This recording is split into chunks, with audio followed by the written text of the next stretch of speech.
नमस्कार, मैं हूं आपके साथ अनुष्का और आप देख रहे हैं दैनिक क्राइम भारत न्यूज। मेंबर्स, माननीय प्रधानमंत्री जी बोलेंगे। मणिपुर के मैंने एक माननीय सदस्य को पहले ही बोलने का मौका दे दिया था। उनकी पार्टी से 9 मेंबर बोले, बताइए इनको 9 मेंबर बुलाए आपने। आदरणीय सभापति जी,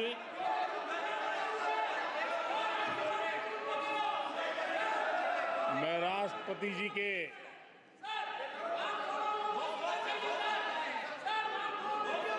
भाषण के प्रति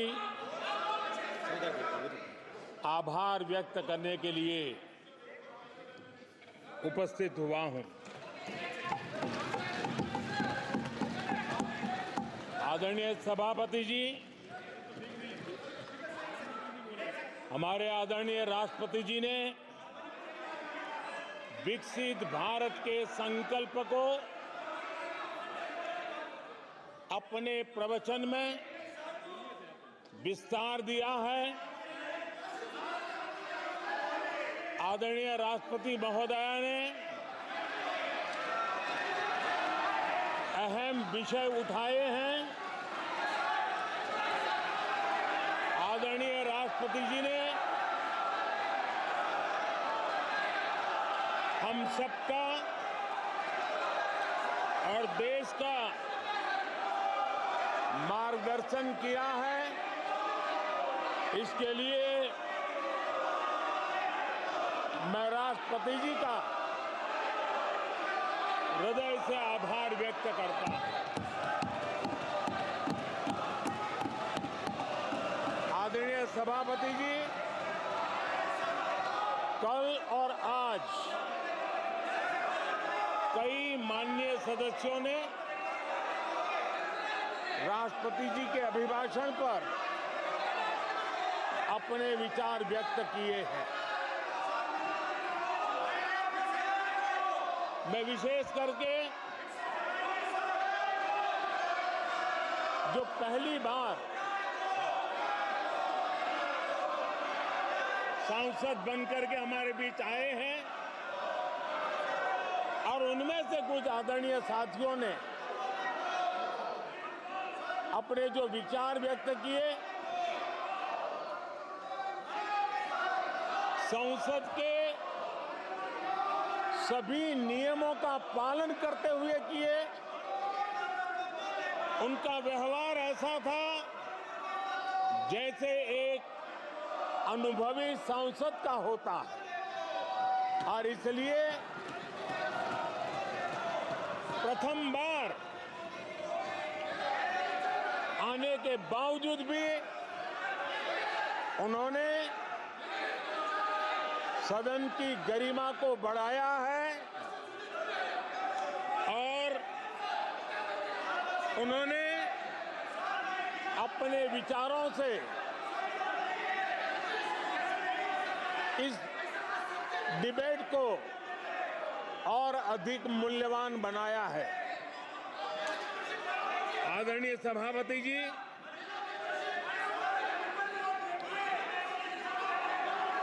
देश ने एक सफल चुनाव अभियान को पार करते हुए विश्व को दिखा दिया है कि ये दुनिया का सबसे बड़ा चुनाव अभियान था। देश की जनता ने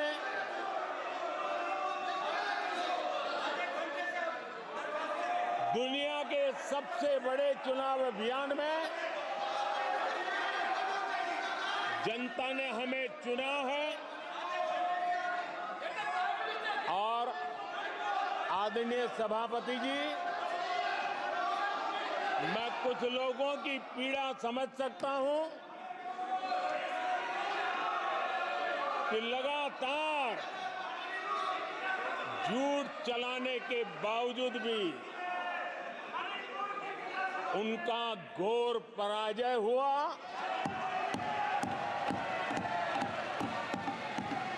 और लोकतंत्र के माननीय प्रतिपक्ष के नेता ये शोभा नहीं देता आपको। आपको पर्याप्त समय पर्याप्त अवसर दिया है, ये शोभा नहीं देता। आप सदन में डायरेक्शन दो। माननीय नेता जी बोल रहे हो जब खड़े हो, ये शोभा नहीं देता आपके लिए, ये उचित नहीं है संसदीय परंपराओं के अनुसार। ये तरीका ठीक नहीं है आपका। नो, ये गलत तरीका है आपका, और ये तरीका इस तरीके से नहीं चलेगा बिल्कुल। नो, गलत तरीका है। नो, ऐसे संसद के अंदर गरिमा बना के रखें आप गरिमा को तोड़ना चाहते हैं। आप संसद मर्यादा पीठ पीछे नहीं करें। आपको गरिमा नहीं, सदन की डायरेक्शन देते हैं आप बेल में आने के लिए लोगों को। ये प्रतिपक्ष के नेता है आप। नो, गलत तरीका आपका। माननीय प्रधानमंत्री जी,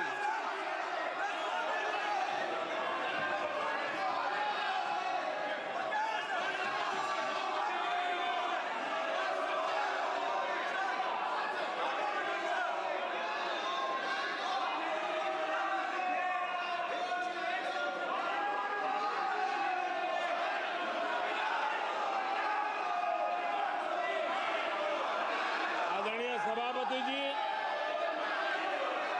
एक विश्व का सबसे बड़ा चुनाव अभियान, और उसमें भारत की जनता ने हमें तीसरी बार देश की सेवा करने का मौका दिया है। ये अपने आप में लोकतांत्रिक विश्व के लिए बहुत ही महत्वपूर्ण घटना है, बहुत ही गौरवपूर्ण घटना है। आदरणीय सभापति जी, हमें हर कसौटी पर कसने के बाद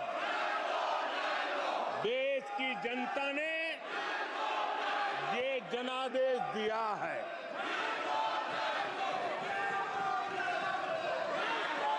जनता ने हमारे 10 साल के ट्रैक रिकॉर्ड को देखा है।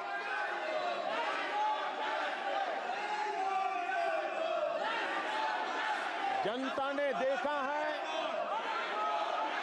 कि गरीबों के कल्याण के लिए हमने जिस समर्पण भाव से जन सेवा ही प्रभु सेवा इस मंत्र को चरितार्थ करते हुए हमने जो कार्य किया है, उसके कारण 10 साल में 25 करोड़ गरीब गरीबी से बाहर निकले। देश की आजादी के कालखंड में इतने कम समय में इतने लोगों को गरीबी से बाहर निकालने का ये सफल प्रयास इस चुनाव में हमारे लिए आशीर्वाद का कारण बना है। आदरणीय सभापति जी, हम 2014 में जब पहली बार जीत करके आए थे, तो चुनाव के अभियान में भी हमने कहा था कि हमारा करप्शन के प्रति जीरो टॉलरेंस रहेगा। और आज मुझे गर्व है कि हमारे सरकार ने देश का सामान्य मानवी जो करप्शन के कारण पीड़ित है, देश को करप्शन ने दीमक की तरह खोखला कर दिया है। ऐसे में भ्रष्टाचार के प्रति हमारी जो जीरो टॉलरेंस नीति है, आज देश ने हमें उसके लिए आशीर्वाद दिया है। आदरणीय सभापति जी,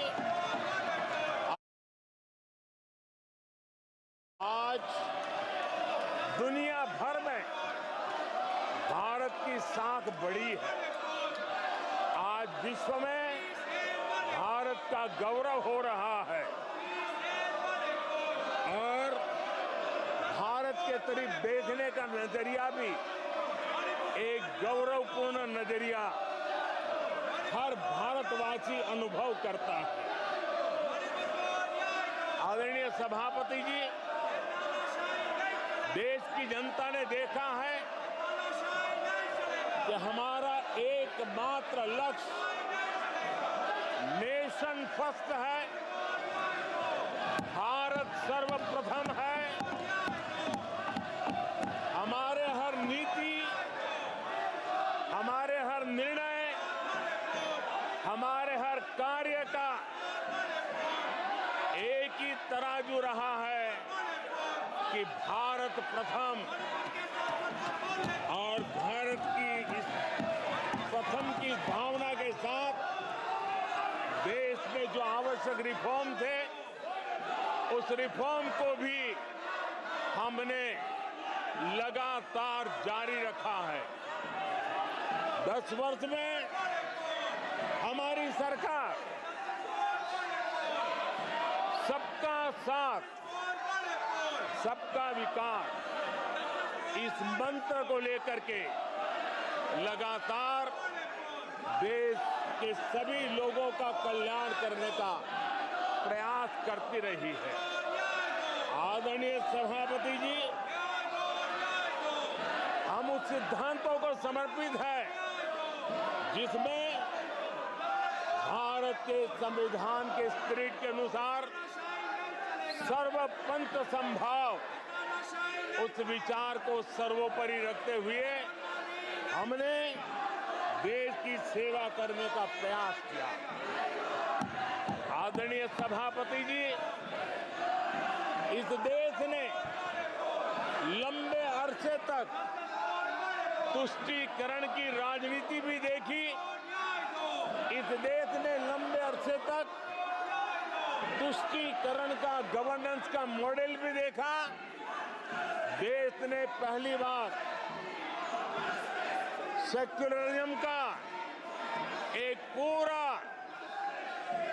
हमने जो प्रयास किया, और वो हमने तुष्टीकरण नहीं, संतुष्टीकरण, और संतुष्टीकरण के विचार को लेकर के हम चले हैं।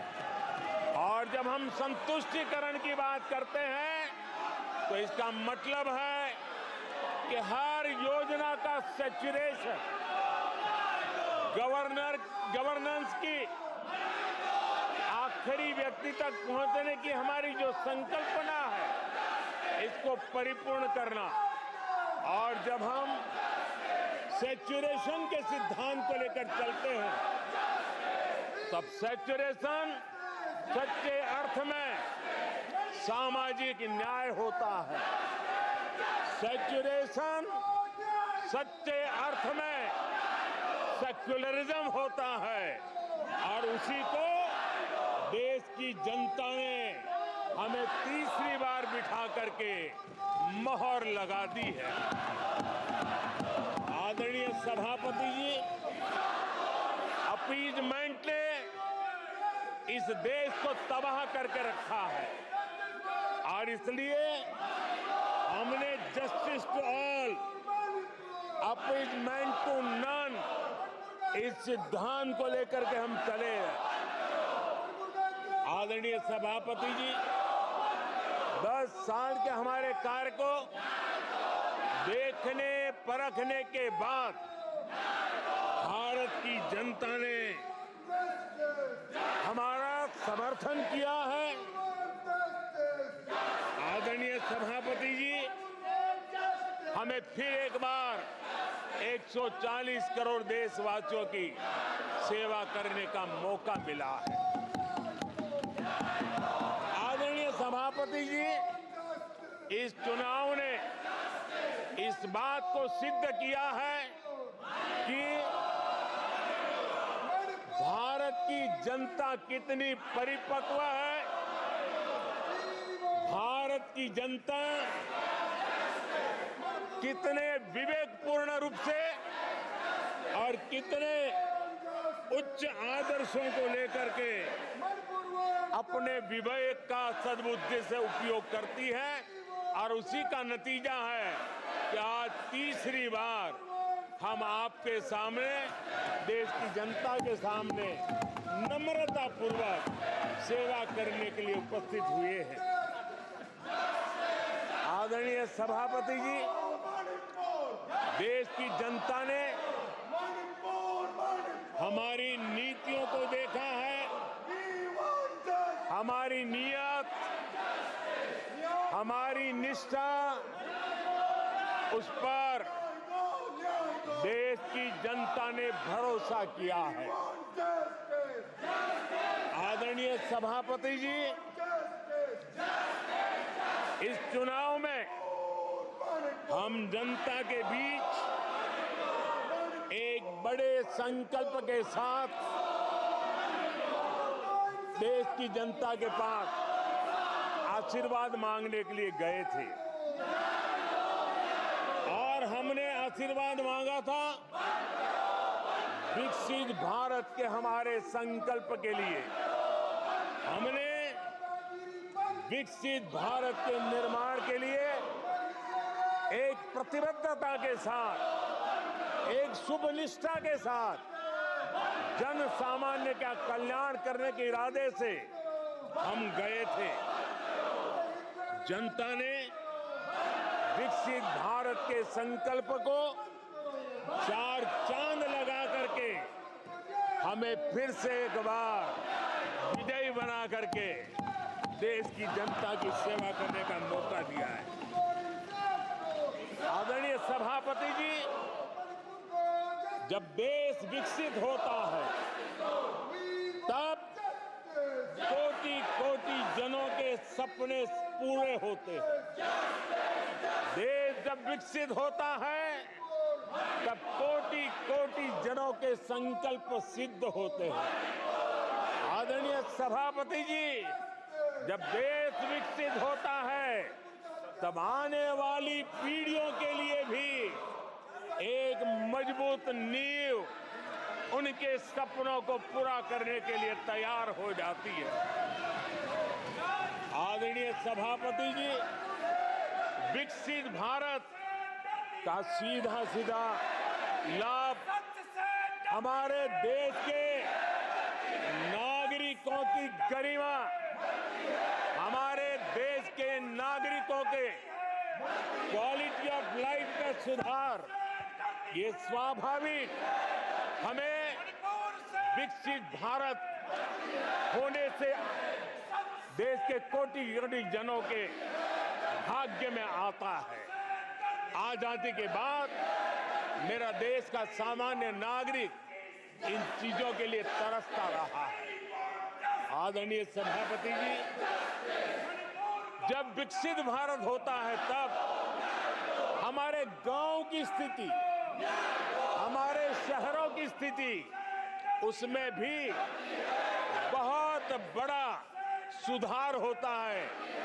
गांव के जीवन में गौरव भी होता है, गरिमा भी होती है और विकास के नए नए अवसर भी होते हैं। हमारे शहरों का विकास भी एक अवसर के रूप में विकसित भारत में उभरता है, तब दुनिया की विकास यात्रा में भारत के शहर भी बराबरी करेंगे, ये हमारा सपना है। आदरणीय सभापति जी, विकसित भारत का मतलब होता है कोटि कोटि नागरिकों को कोटि कोटि अवसर उपलब्ध होते हैं, अनेक अनेक अवसर उपलब्ध होते हैं, और वो अपने कौशल्य, अपनी क्षमता और संसाधनों के अनुसार विकास की नई सीमाओं को प्राप्त कर सकता है। आदरणीय सभापति जी,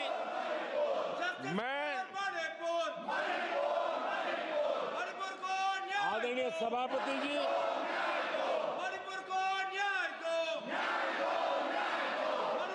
आदरणीय सभापति जी,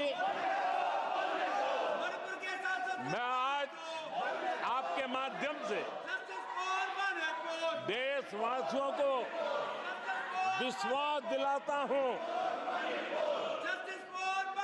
मैं देशवासियों को विश्वास दिलाता हूं कि विकसित भारत के जिस संकल्प को लेकर के हम चले हैं, उस संकल्प की पूर्ति के लिए हम भरसक प्रयास करेंगे, पूरी निष्ठा से करेंगे, पूरी ईमानदारी से करेंगे और हमारा समय का पल पल और हमारे शरीर का कण कण हम देशवासियों को विकसित भारत के सपने को पूरा करने के लगाएंगे।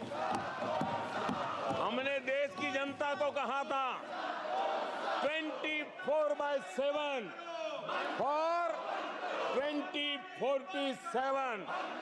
आज मैं इस सदन में ही दोहराता हूं कि हम उस काम को अवश्य पूरा करेंगे। आदरणीय सभापति जी, 2014 के उन दिनों को याद कीजिए। उन 2014 के उन दिनों को याद करेंगे तो हमारे ध्यान में आएगा कि हमारे देश के लोगों ने उनका आत्मविश्वास खो चुका था, देश निराशा की गर्त में डूब चुका था। ऐसे समय 2014 के पहले देश ने जो सबसे बड़ा नुकसान भुगता था, जो सबसे बड़ी अमानत खोई थी, वो था देशवासियों का आत्मविश्वास। और जब विश्वास और आत्मविश्वास खो जाता है, तब उस व्यक्ति को, उस समाज को, देश को खड़ा होना मुश्किल हो जाता है। और उस समय सामान्य मानवी के मुंह से यही निकलता था कि वो इस देश का कुछ हो नहीं सकता। उस समय हर जगह पे ये 7 शब्द सुनाई देते थे, इस देश का कुछ नहीं हो सकता। यही शब्द 2014 के पहले सुनाई देते थे। भारतीयों की हताशा के इन 7 शब्द एक प्रकार से पहचान बन गए थे। उस समय आए दिन अखबार खोलते थे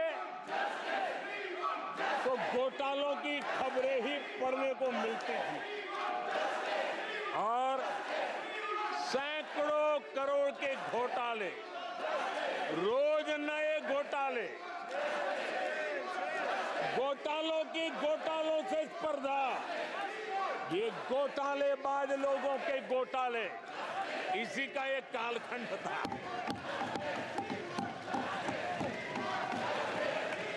और बेशर्मी के साथ सार्वजनिक रूप से स्वीकार भी कर लिया जाता था कि दिल्ली से 1 रुपया निकलता है तो 15 पैसा पहुंचता है।